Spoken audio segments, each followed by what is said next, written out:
Hello, everyone. Welcome to our Women Who Changed Westford podcast, where we will be interviewing women who have served on the select board over the course of Westford's history.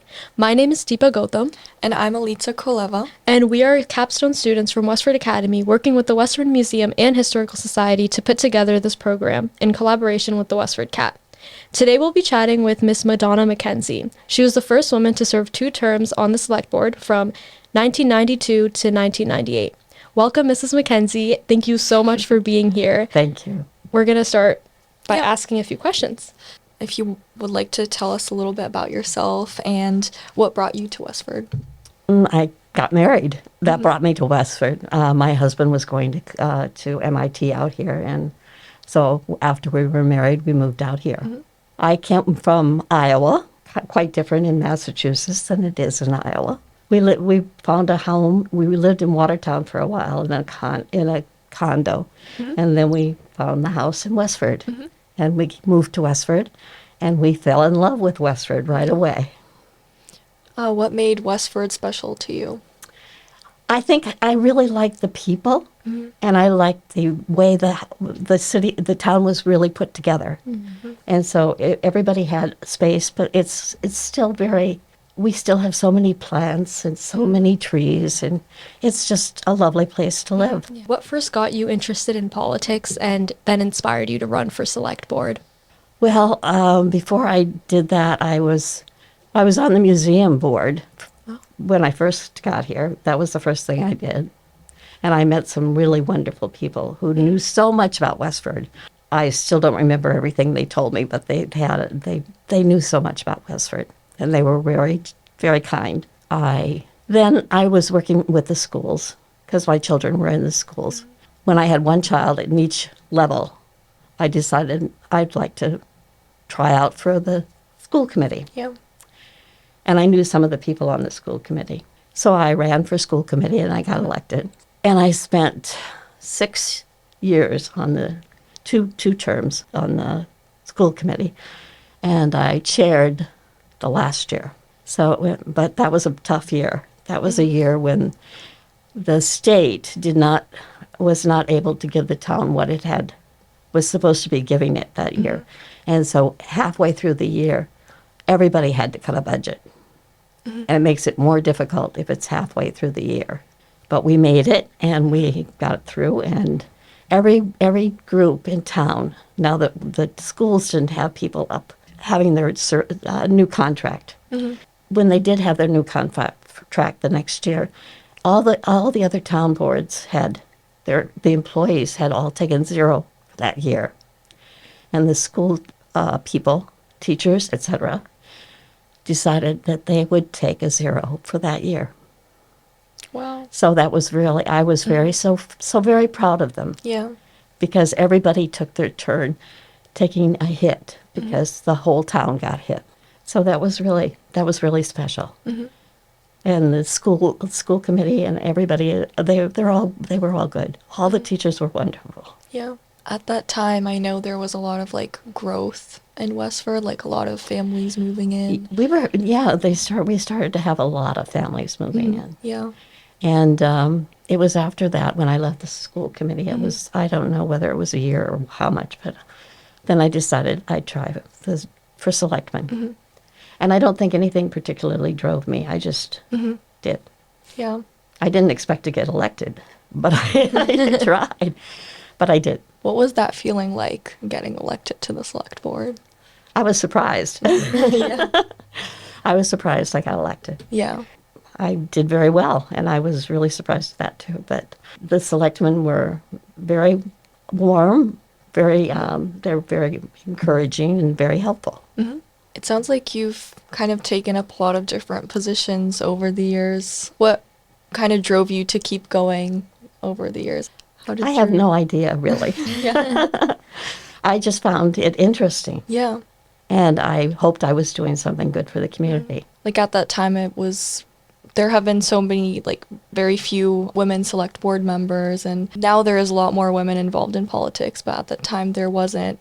And I was just wondering, what it was like for you and what your experience was like.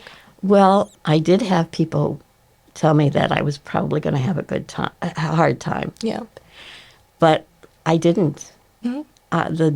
The men I worked with were very, very willing to work with me, and I had no problems. Mm-hmm. I mean, they didn't give me a hard time at all. Mm-hmm. Did you find and that your perspective as a woman influenced any of like your perspectives when thinking about policies or like decisions? Well, when I was thinking about making decisions, I listened to what everybody had to say. Because sometimes, even if you don't agree with the person and you listen to what they have to say, there's something there that really should be in part of what you're deciding. Mm-hmm. And so I always listen to what everybody has to say Mm-hmm. and kind of put together something that works for everybody. Mm-hmm. And I think that's usually when you come out with the best.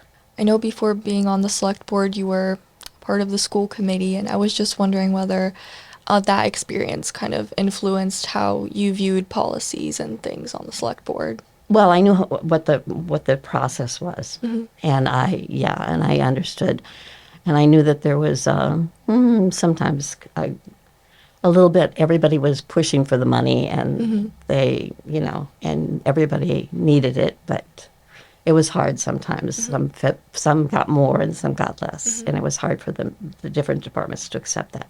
Yeah. I think the school did well, except for that one year, and everybody understood that because the whole town had the same problem. They were very helpful. Mm-hmm. And I really liked working with the school committee, and I liked working with the schools. Mm-hmm. I had been volunteering in the schools when my children were a little younger. Mm-hmm. And so I really enjoyed being around all of them. I know the teachers, when we had the missing money from the state, I was chair, and so I came to talk to them to explain what was going on, and they said we just want to know what really happened, Mm-hmm. and so I told them what really happened, and they were cooperative. They took it and they understood it, and they asked questions, and I answered as best I could. What were some policies, I guess, areas of focus that you had on the select board? Well, I think some of the other departments were afraid that I would always be looking for the schools first. Yeah. But that wasn't the way I operate. Mm-hmm. If I'm going to support everybody, I look and listen to everybody. Mm-hmm. Yeah. I don't stay in one course. Yeah. Mm-hmm. And that's what I did. Mm-hmm.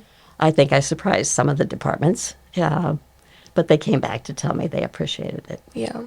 Looking at now, today, like the town politics, what does it feel like from your perspective?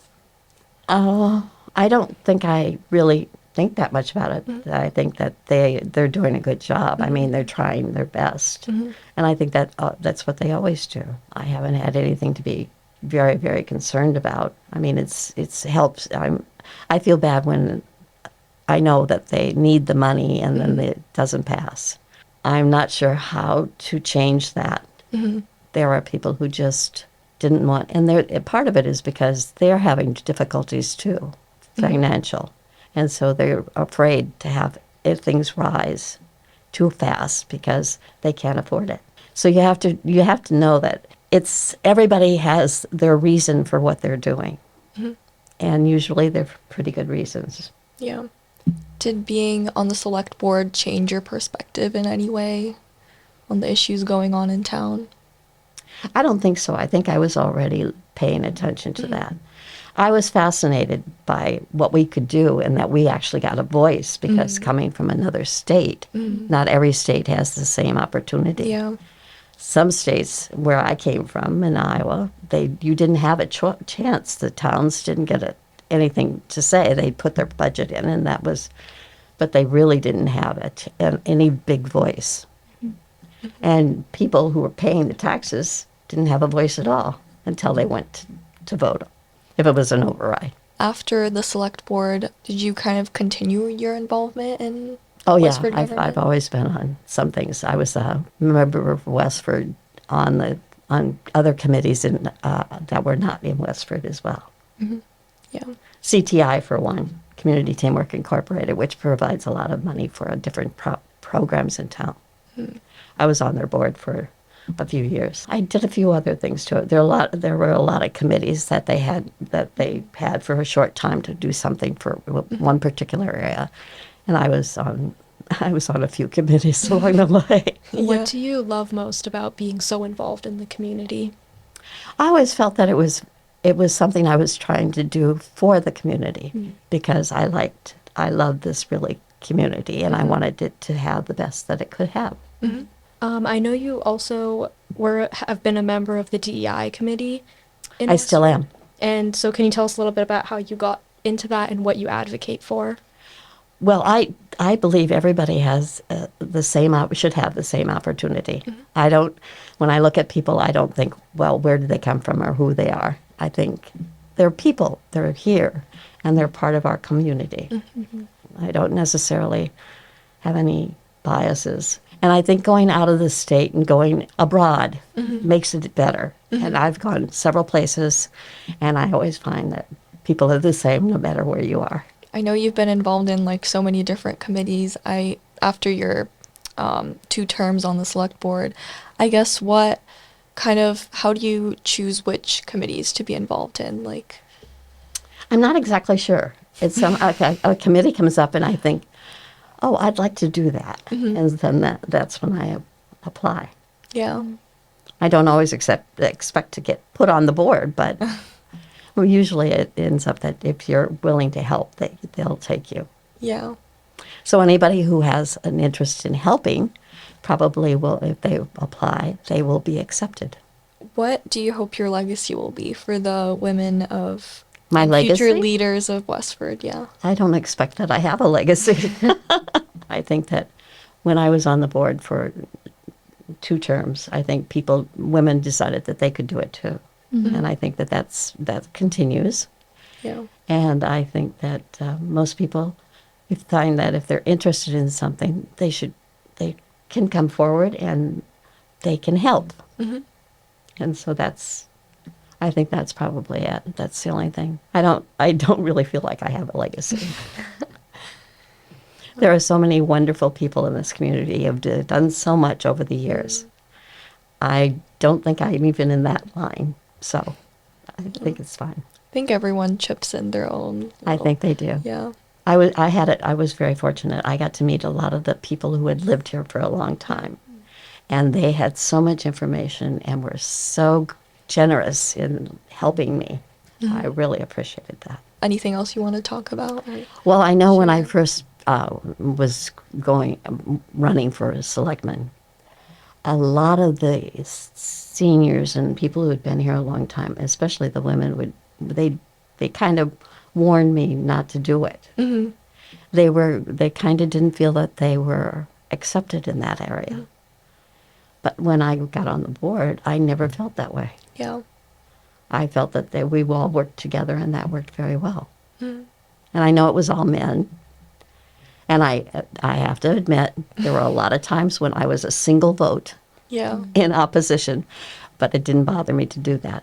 Yeah, that takes a lot of like bravery to do that too. Like to, I guess, stand up for what you believe in, even if everyone else is kind of opposing it, I guess. Like, Yeah, What- except in some instances, I had different selectmen come back and tell me they were that they were wrong and I was right, which was interesting. yeah.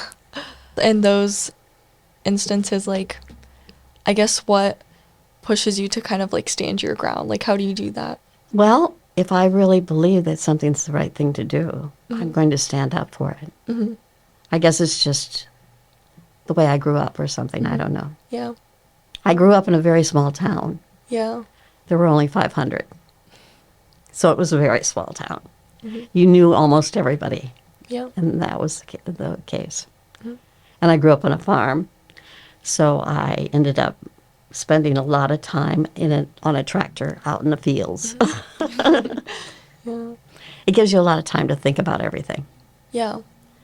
You don't have much else to do, so you start questioning everything and answering it to yourself, why this is and what's happening, and trying to think it through.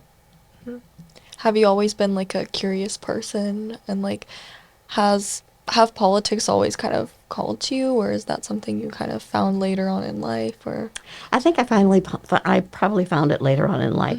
And I think it was because when I got here, they actually had people had a voice. They had the opportunity to speak.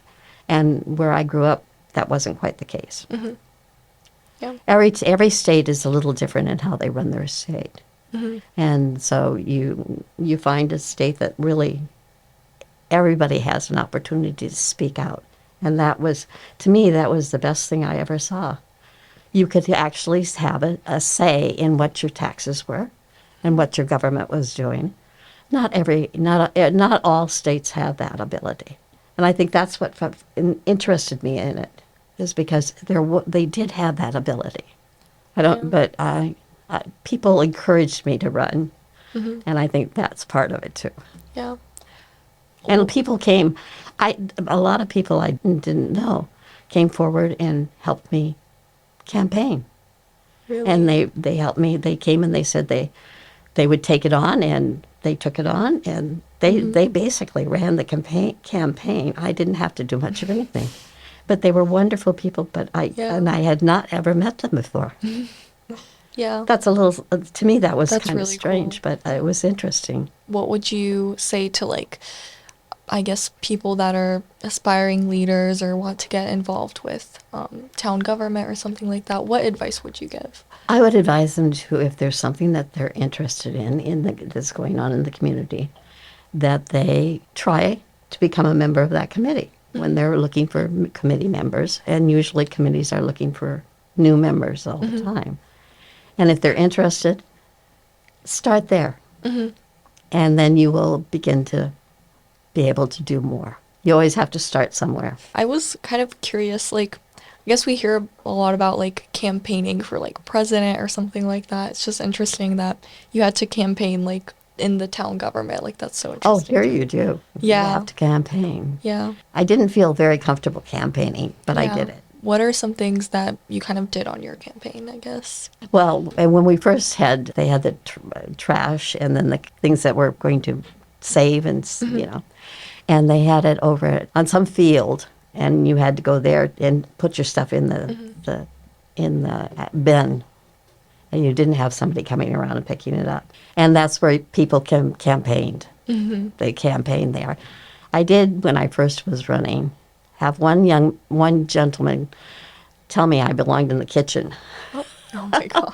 And the other gentleman I was campaigning with or against, I mean, we were both campaigning for the same, let him have it.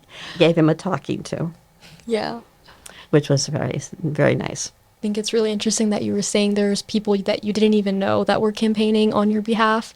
What do you think it was that made people so supportive of your campaign? And I don't know. It may have been I know a lot of people because we were on television when we were on for the school committee, and I wasn't somebody who watched usually, so I didn't realize how many people actually watched that, and I was very surprised to learn how many people actually watched it, and I still hear from people, but I think that was sort of the beginning. I guess what would your advice be for people like that? I'd say if they had been observed any of the committees, the first thing you can do is you can always go to a committee meeting and see what goes on. Yeah. And see if you really are interested in it. And if you are interested in it, talk to one of the members that appeal to you. Because there will always be a member that you feel more comfortable with than all the rest. Yeah. And talk to them about it, and they will give you help. Any closing remarks? Yeah, we just wanted. your close. We just wanted to thank you for being here today with us, and I guess sharing your experiences and giving us your time. And we thank our listeners too for taking the time to join us, and for the Women Who Changed Westford podcast. And we would like to thank the Westford Cultural Council for sponsoring this project. And we wish you all a very nice day. Thank you very much for asking Yeah. me. I appreciate that. And I enjoyed talking to both of you. Yeah, Very interesting. What? we really enjoyed talking to you too.